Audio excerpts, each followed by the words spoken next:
Welcome to Pigeon River Farm, doing farming right. I'm Robert Brown, the owner of Pigeon River Farm. Thank you for viewing. Good evening. In tonight's episode, we're going to talk about drying up one of our pastures that's historically been extremely wet.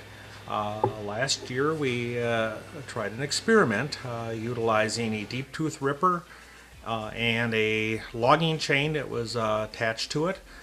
We did a video on it, and this is the follow-up.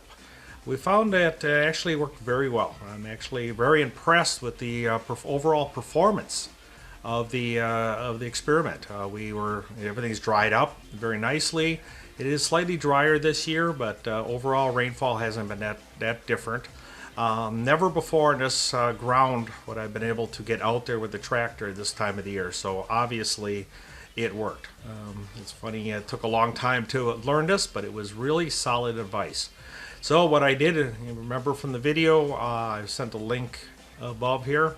I actually used a deep tooth ripper, pulling about 35 inches deep, with a 2-inch, 10-foot long logging chain on it.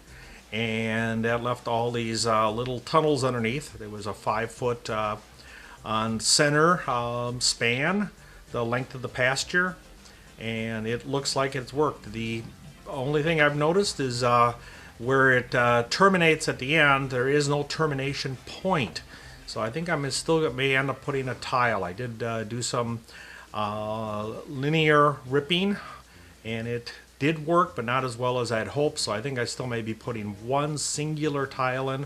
I have to remember where that is so I don't catch it when I try this process in the fall. I'm planning on doing this in the fall again to enhance it, and on some other rented ground that I have, I'm planning on taking advantage of this technique and doing that there also to get that to dry up.